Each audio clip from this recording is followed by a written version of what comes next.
So we're going to continue our episode about breaking cycles. A lot of times we have discussed things that happen within generational patterns. But to break a cycle, you often have to leave the environment that created it. For Joshua, healing didn't happen in his father's tent, it happened in the wilderness of Egypt.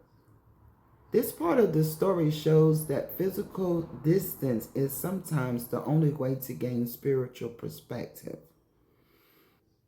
How Joshua healed without an apology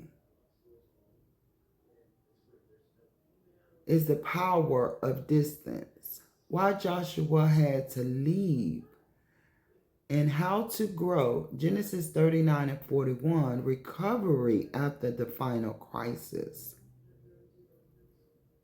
Can you heal if the people who hurt you never say sorry?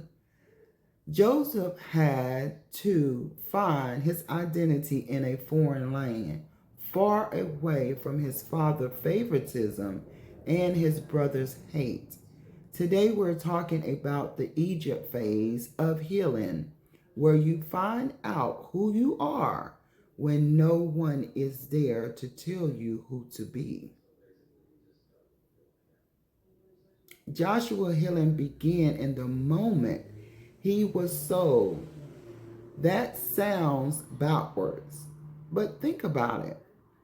As long as he was in Canaan, he was trapped in the role of the golden child. He was defined by a coat he didn't make and a favor he didn't earn. In Egypt, the coat was gone.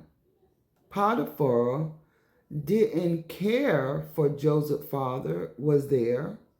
In the prison, the guard didn't care about his dream. For the first time in his life, Joseph was forced to find a foundation that wasn't built on his father's validation.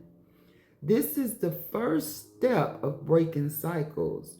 You have to find out who you are when you have nothing to prove. And healing without the sorry, I apologize. Joseph spent over a decade in Egypt thinking he would never see his family again. He had to process his trauma without a confession from his brothers or a hug from his father. He healed by focusing on his purpose rather than his pain. He turned his pit into a productive zone. He became a man of excellence, not to win a coat, but because it was who he actually was. When Joseph eventually had his own children in Egypt, he named them Manasseh and Ephraim. He said, God has made me forget my trouble and all my father's household.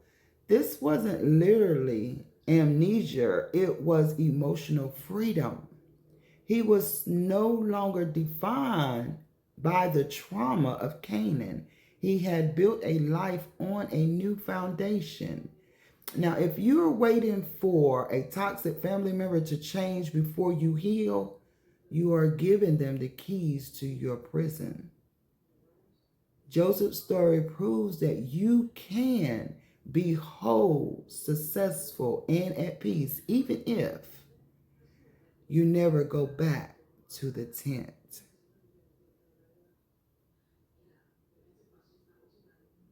Are you still doing things to prove your worth to people who aren't even in the room? Are you using your Egypt, your job, your new city, your new life to build your future? Or just to mourn your past? Have you given your situation a name of betrayal, or have you renamed it growth? Healing is a solo journey before it can ever be a family reunion. If you're in your Egypt season right now, hit the like button to let me know you're doing the work. Subscribe to see how Joseph eventually handled the reunion. And comment new name if you are ready to be defined by your future instead of your family history.